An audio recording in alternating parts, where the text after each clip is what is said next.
A man is least himself when he speaks in his own person. Give him a mask and he'll tell you the truth. That's a quote from Oscar Wilde, and it's one of those meme quotes that you see on the internet all the time. I've never even read the actual original work. And being an autistic retard, I have a thing for honesty, so you can imagine why I like places like 4chan and why I'm so pro-mask. Put on more masks, Goyim. You're killing grandma. Even if you're the kind of person who uses the mask to deliberately lie or mislead or troll people, that still reveals something about who you really are, doesn't it?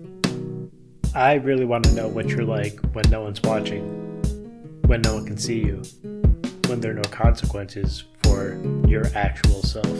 And I understand the concerns with people using anonymity to cause harm and all these bad actors out there.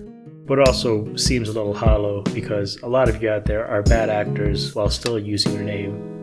You're just wearing a different kind of mask. What does it say that a mask is required to say certain things? You can play all kinds of dishonest word games and mental pole vaults to try to dispute this, but you know what I really mean. If it's truly just some retarded, onerous, terrible thing that has no merit ever, then what's wrong with letting people hear it and dispute it and dismiss it for the garbage that it is? And if it's not that, and it's something that does have merit and should be heard, then maybe we should be worried about why you have to wear a mask to say it. I don't think onerous was the word I was looking for there, but it was close. Anyway, that obviously factors into why I try to remain anonymous here. So the one obvious thing is that this is protection from negative consequences in my real life for the edgy humor, dissonant opinions, wrong think, saying the things that you have to wear a mask to say, generally just being stupid. But there's also the vague general principle of we should be allowed to be anonymous, and I do value that. The people who are loudest about trying to abolish privacy and anonymity are people who want to control you. People who want to punish you for disagreeing or saying things that are inconvenient to them. So there's also an element of spite to it, for me at least, because I'm a spiteful fuck. Fuck 'em. I also think you can use anonymity as a kind of artistic decision. Think The Residents or Banksy. And I do have vague intentions of doing that at some point. It's kind of like when a novelist uses the story and the characters to mask himself. Even with your name already attached to it, it's still a kind of mask. The things you're saying are now part of the work, and the art basically drowns you out.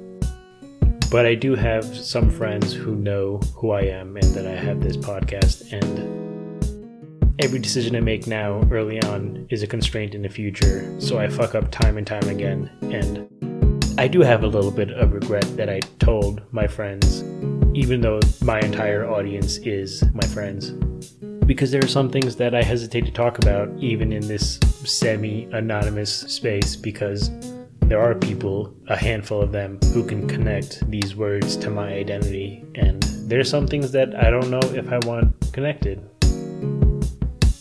Anyway, a different sort of mask that's opposed to anonymity is social media narcissism. You're hiding a different part of yourself, but you're hiding nonetheless. We still consider that the norm and demonize the 4chan kind. Why is it more important to you that the outside is visible rather than the inside? There's a quote from that faggot Young. People will do anything, no matter how absurd, in order to avoid facing their own souls. One does not become enlightened by imagining figures of light, but by making their darkness conscious.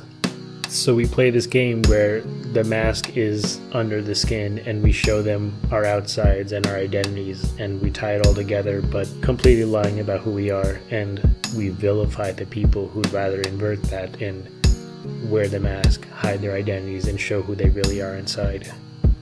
And maybe the people who would prefer that are also narcissists, but vulnerable narcissists, covert narcissists, which is basically, if you haven't heard of it, just like normal narcissism, but you're a loser.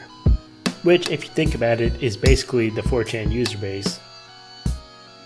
It's basically this sense that you are better than everyone and you're great and grandiose, except your real life is in complete opposition to that. And so to reconcile that, your feelings of being superior and your actual life of being a loser, you just bridge that with mental illness. You can find lists of signs and traits online, and boy, do some of those apply to me, which is not promising for my future or present or past.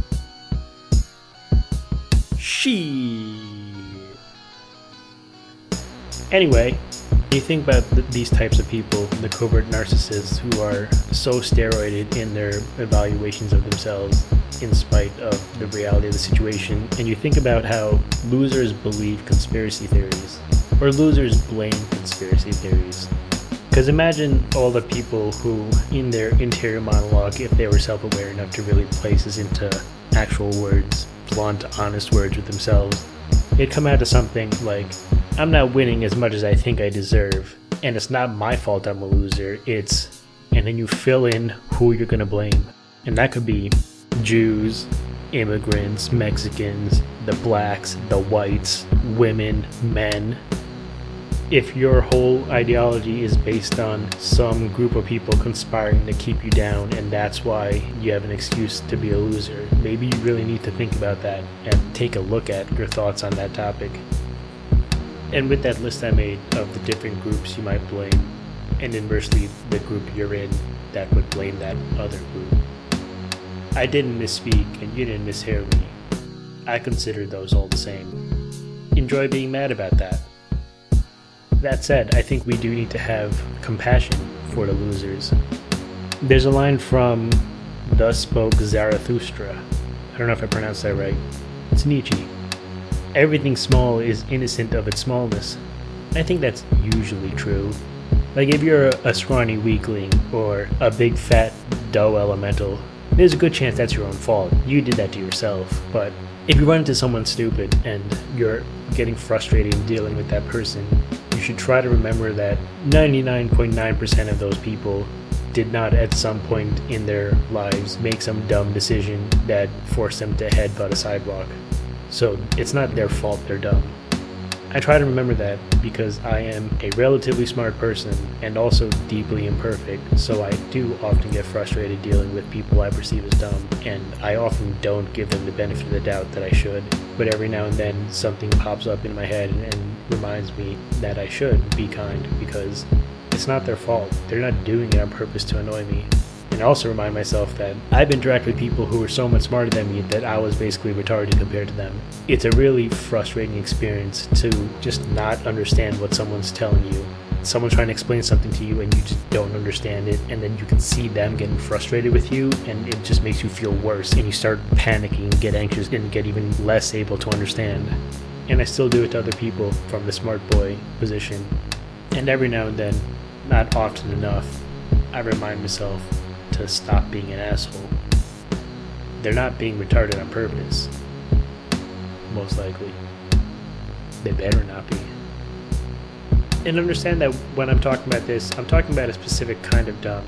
I'm talking about when people just don't have the hardware. The software that you're running on it does have a lot to do with your choices and who you chose to be. And if you have a dumb personality, regardless of how good your hardware is, then I don't really have any sympathy for you because you chose that.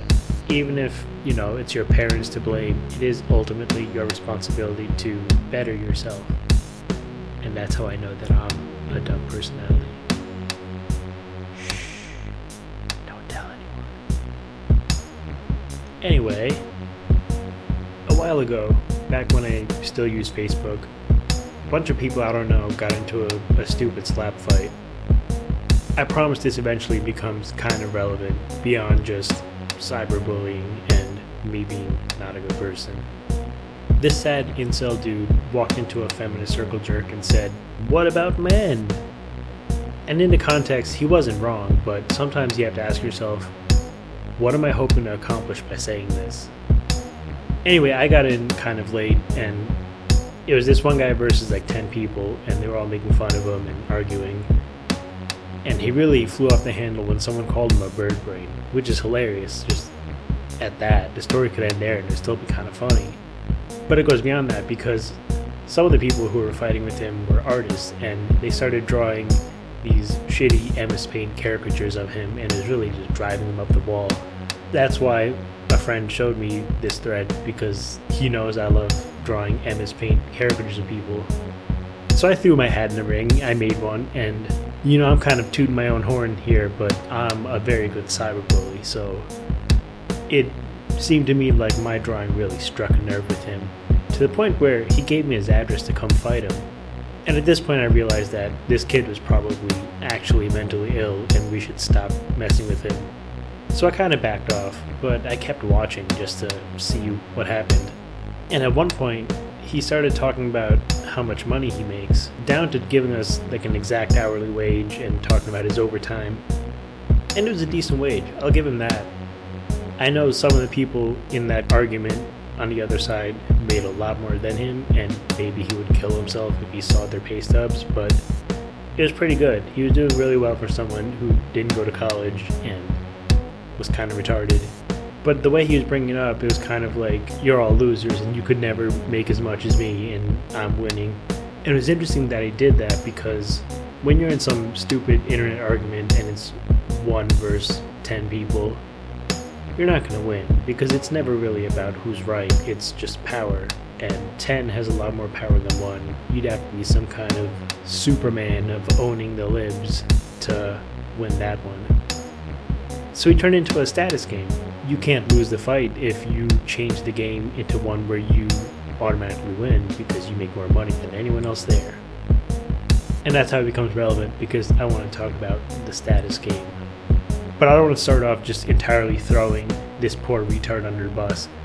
So I'll tell you that I have also been guilty of being a status fag. I talked about how I have some traits that line up with the covert narcissist archetype.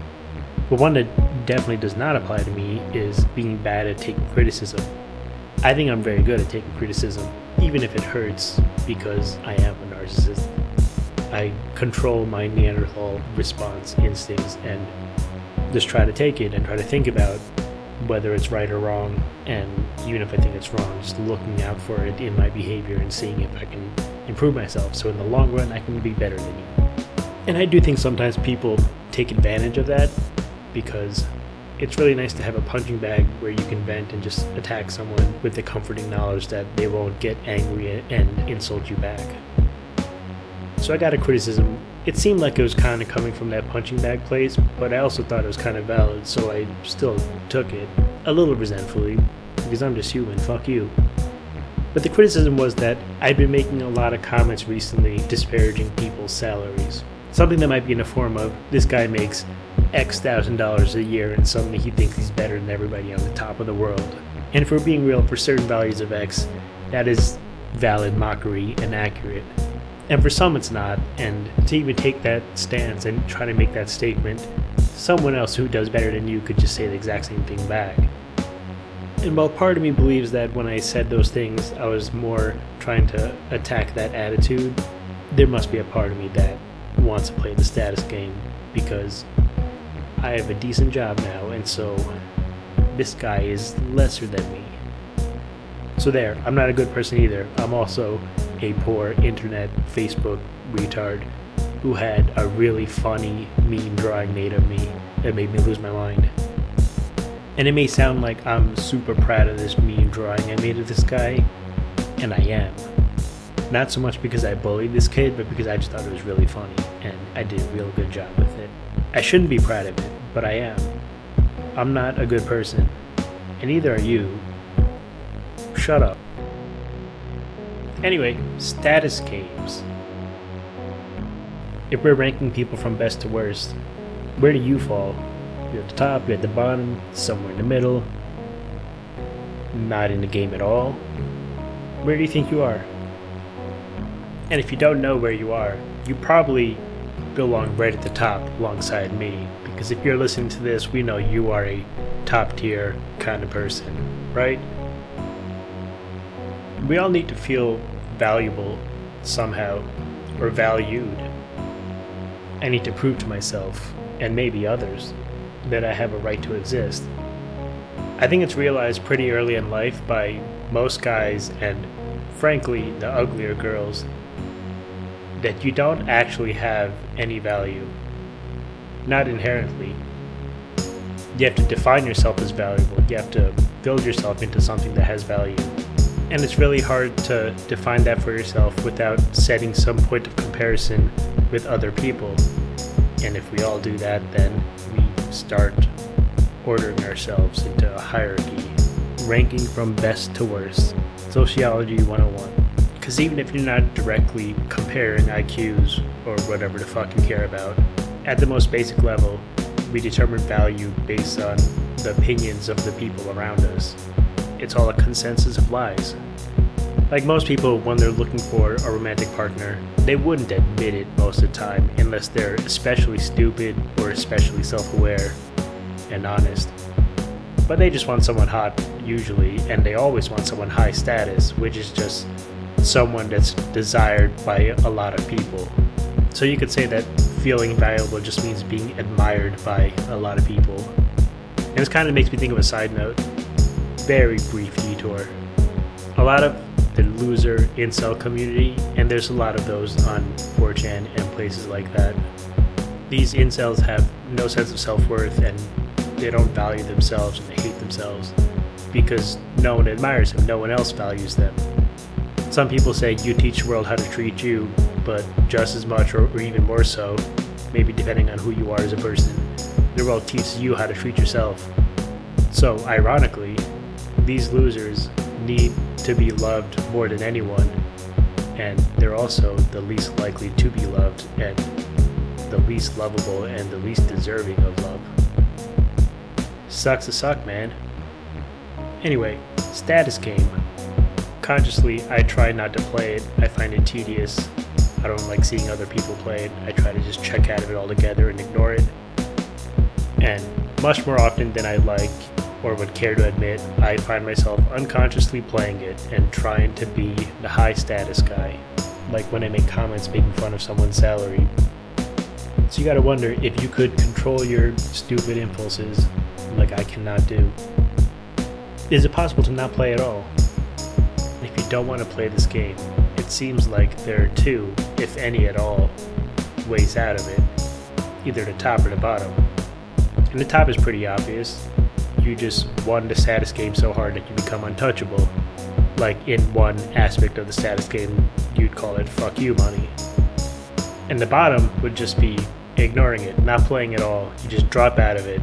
And if you've ever worked in an office, which is basically high school 2.0, you'll learn that you can't actually leave the game, even if you decide to just drop out of it, because that basically amounts to assuming the bottom rank. And you might think that's fine, that's acceptable. I'll just sit at the bottom, you guys can all feel good about yourselves, and just leave me alone. But that's not how it works. People don't seem content to just leave you there. They have to push you down to further elevate themselves in relation to everybody else. It's a complicated social dynamic that I don't understand due to my powerful autism.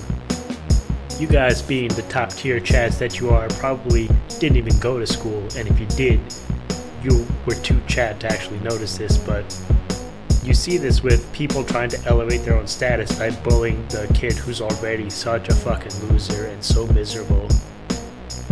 And that wasn't me. Don't think this is a bitter thing. I was the guy bullying him. But you gotta tell the teacher, faggot? Yeah, that's what I thought.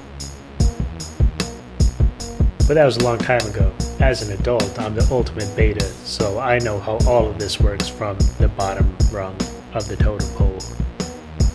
For example, you can be good at your job, but if you're not going out there and making a show of it, making a show of being good and engaged and productive and into all the culture bullshit and going to the pep rallies, people are going to think you're slow. They're going to think you're kind of a waste of space, and they're going to rate you lower than you probably deserve unless they've directly worked with you and seen. Or you could be driving a beat-up Corolla while someone else has that Audi or a Beamer, and you might be making 10 times more than that guy, but when you look at the status games, the Beamer's looking down on you. Or you could think casual sex is gross, and damaging to the soul, but that doesn't stop the sad pickup artist in 3-inch lifts looking down on you for fucking fewer strangers than him.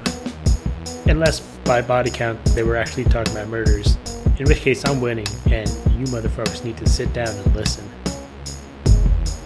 The frustrating thing about it, I think, is that I don't really care about feeling better than other people, not consciously in the story that I tell myself, but it does not feel great for other people to treat you lesser because they think they're better than you. Or is that a cope for losing these games where you're already positioned to win and you're just too retarded to capitalize on this position? And if you're paying attention, you'll notice even now, I'm playing the game while talking about not playing the game. Because in every one of those examples, I'm just shitting on the people who think they're better than you. Like making fun of the manlet in his lifts and mocking the idea of being into company culture and pep rallies and shit. It's so hard not to get caught up in this bullshit. Well, for me at least. I guess I can't speak for you or anyone else. I might just be an especially petty person. Yeah, that kind of sounds right. I don't even have to say it as a joke. I'm a pretty petty person. Anyway, I think some people treat not playing as yet another status game, like a meta status game. You see it a lot. I don't think it's even rare where people act like they're above the whole thing. I'm not like the other girls. And you're trying to set yourself as superior in this side game where you're above the whole game everybody else is playing. Literally me. Maybe it's something you can do if you're already losing, so you can switch gears to the moral superiority play. But it doesn't have to be such a cynical, conscious decision to do that.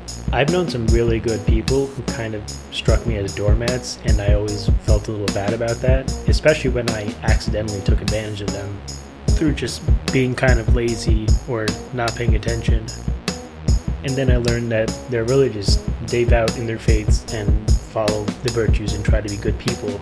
And it all kind of fits together. Someone fed you a story about the highest virtue being humility, so you can feel good about sidelining yourself and letting others win the games that actually matter. And that sounds very condescending, but someone fed me the same story. I'm not even fucking religious, but autistic retards like me latch onto these strict notions of morality based on fairy tales, because it simplifies the world into a basic, unyielding set of rules, and that's a lot easier to deal with when you got a poo brain than these complex, nuanced rules of social interaction. And then you gotta wonder, does it make me a little bit higher in status than the other people in the same category because I see the handicap I was tricked into putting myself into? So you can choose to not play the game or to try not to play the game, as was suggested to me in part of the criticism of my comments about people's salaries. And the critic didn't really have a response when I suggested that this was just another status game for me to play. So then have I just talked myself out of the moral status game, thus ensuring that I lose every game, all the ones that matter, including now the meta game where you don't play the other games? Or am I being a delusional retard to think I'm even doing well at the moral status game at all? Because there are a lot of people who, based on just what you've heard in this podcast, will call me a deplorable person. Maybe the fact that there's so many things I want to say that I have to wear a mask to say might imply something about my moral character. Because really, if you think about it, would a good person, someone who's winning the moral status game, say nigger as much as I do? So I'm just a complete loser. Even if I am winning the moral game, is my moral superiority worth anything if everyone thinks I'm a piece of shit because I'm not out there signaling my virtues? There's another line from Aurelius' Meditations. It's possible to be a good man and have no one know it. Remember that. And God, I'm fucking trying to remember that, Marcus. But I guess I'm just not as good a man as you are. Because it's not great being treated like shit by everyone. You dead fuck. If you're so smart, how come you're dead? I'm a good person. So theoretically, my values dictate that I do not play the game, and I don't care, I don't want to be in the status game, and I'm above this petty bullshit, which in itself is another status play. But you have no values until they've been tested. There's another passage from Nietzsche. Thus spoke Zarathustra. I don't like how bad I am at pronouncing that name, so I will never say it again. That's how you get better at things. Just give up trying. That's not the quote, but it should be. The quote is as follows. And there is nobody from whom I want beauty as much as I want from you who are powerful. Let your kindness be your final self-conquest. Of all evil I deem you capable, therefore I want the good from you. Verily, I have often laughed at the weaklings who thought themselves good because they had no claws. And that's just a fancy way of saying what I just said, right? You have no values until they've been tested. It's like when you see poor fags talking about how virtuous they'd be as billionaires, condemning the Bezos types. But these people need to shut the fuck up. Don't tell me what you do with $1 billion until you've demonstrated in real life. Everything else is LARP. Everything else is status games bullshit. It's really easy to say that you'd resist the devil's temptation if he doesn't even want you. And I know a lot of my values have not been tested, so they're in a state of quantum bullshit LARP at the moment, which is a comfortable place to be because if you just maintain the perfect amount of delusion, you can pretend that you hold these values and you can pretend that they don't need to be tested. Some of them have been tested, and sometimes I pass, and I held strong, and I did what I thought was right, and I proved to myself that when I had the opportunity to not do the right thing, I still chose to do the right thing. And there's some tests where I failed, so many of them, and I hold those values still in full delusion. They are purely theoretical things, fairy tale things. So I say I don't want to play the status games, but how did the test go? I guess it's a mixed bag? I don't know if the test is over. I know I haven't passed with aces, but I don't think I've entirely failed either. Life's complicated, deal with it. Haters gonna hate, lovers gonna love, potatoes gonna potate. I think I do an alright job of steering clear. Not perfect, but I try. And I can't shake this feeling of frustration or resentment about the consequences of placing yourself in last place. And that I consider to be a partial failure, right? Especially the frustration when it's a game where I know I could be winning or close to winning, up there, and I try to refuse to play and people act like you're a scumbag. And then you end up here in a dark room talking to yourself for your 4 friends to listen to 4 weeks from now. Because one way to remain anonymous even when your friends know your identity is to just not tell them new episodes come out. I know that sounds like a jab, but it's not. It's more a thing I find funny. Sardonic as fuck, bro. There's been this undertone of whininess and self-pity throughout all of this, so I should probably just get this out there and then bully myself a little bit because I think I have that coming. So there are probably 2 things that I have a problem with regarding these status games in general, and they both kind of just come down to being powerfully autistic. The first is that these status games aren't even about how good you are, but how good people think you are. Like imagine you were in a race, war, that took the form of a race. Let's say the black guy finishes in 5 seconds, and then the white representative takes 7 seconds, Asian 8 seconds. The Indian guy took 7 minutes because he stopped to take a shit on the track. The Muslim representative tripped over her hijab and was punished by being stoned to death, so she never finished. So the blacks won the race war. 5 seconds is the fastest time. The blacks win. But then the whites just go around telling everybody that they were the fastest, and people didn't actually watch the race. They just look around and listen to what people are saying. They say, oh, I guess the whites are the fastest race. Whites win the race war. And that's a really frustrating thing, especially if you are Captain Autist. The other thing is that I think I'm lacking a device in my social toolkit that's a prerequisite to playing the status games. So it doesn't matter how well I actually do in the race. The game that matters is the propaganda war after the race, and I just don't have the tool set to play this game at all. I mean, I can still try, but it's always graceless and awkward, and I've learned it's better to just not try, except when I'm bitching about it on my podcast and I shit on every hypothetical type of person. you're the worst. Anyway, of course, being incompetent at it isn't enough to stop this basic human instinct to try to play these social hierarchy games.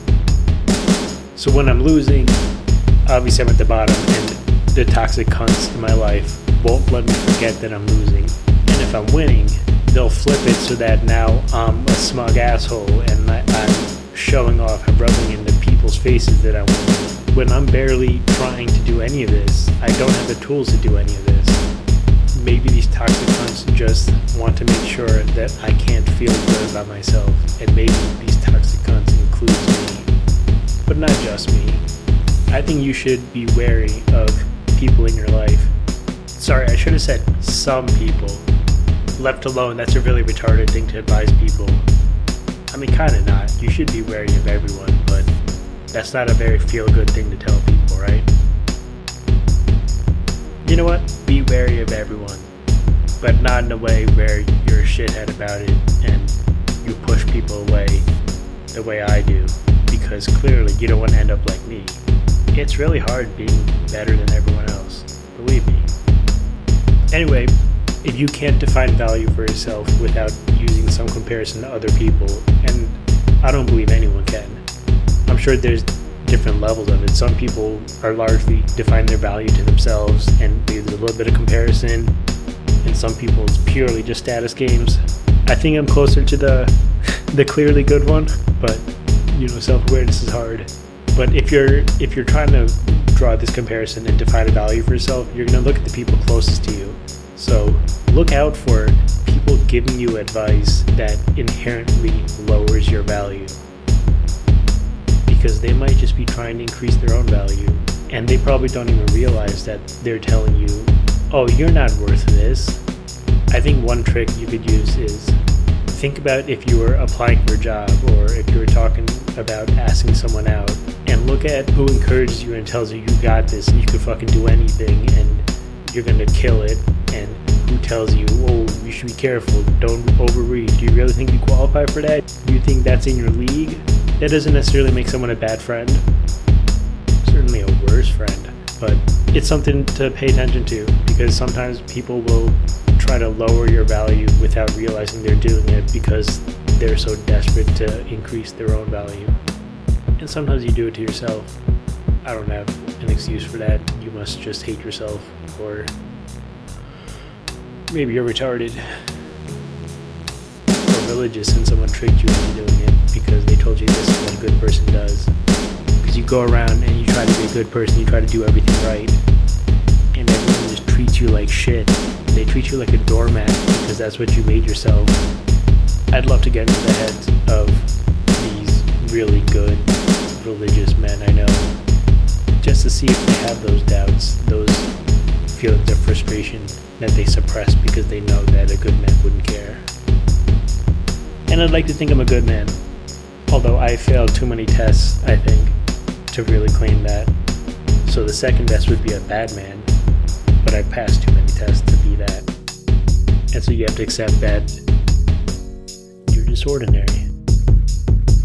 You're just boring. You're not exceptional. You're just middle of the road. Sometimes you do the right thing and sometimes you don't. But if we're being real, or if we're being deeply cynical, that still puts you ahead of most people. I guess at the end of all this, at least I know I'm winning the moral superiority status game, even if no one knows it. Yo, one last thing. There's some faggot dogs barking outside, but I don't want to wait for them to stop because who knows when they're going to stop. This is mostly me talking to myself because, as strange as it might sound, I do sometimes go back to re-listen to these episodes to kind of get a fresh perspective on it after some time. And also because it's just weird and surreal to put something out there and then experience it as if you were not yourself. The dog stopped. Never came to consensus with the dogs. So this is just me talking to myself, as it always is. But maybe this will be valuable to you, because looking back, it's hard for me to tell if I'm actually giving you this good, uplifting advice or if I'm trying to hinder you in these status games. I honestly can't tell. It seems too cynical and bitter to be fully good, and I don't think I'm really telling you to hurt yourself or make yourself worse. Although maybe telling you to push your friends away might qualify. But it's okay to love yourself. It's okay to feel valuable. It's okay to feel good about yourself. You have a lot to feel good about. You're great. Dad said so. You can embrace humility without placing others above you. And you should. But you're also great and way better than everybody else. Remember that. Fuck Marcus Aurelius. It's also okay for other people to love themselves, and you don't have to hate on their blessings to feel good about yourself. I mean, unless it's funny, in which case free pass. Go for it, bro. And they're gonna do that to you, but you know where that's coming from, and you know how hard it is to fight that urge and how bad you must feel about yourself to be doing it. So win that moral superiority game and forgive them. Or flex on them so hard that they kill themselves. Either way is fine. I think they're both about equivalent on the morality scale. God, this one is so fucking long and it's so pointless. But it's great. And I love myself. And I love you. I mean, probably not, but if it helps you get through the day, pretend I love you. You double nigger. That's what I say to people I love. That's not even a joke. I really do.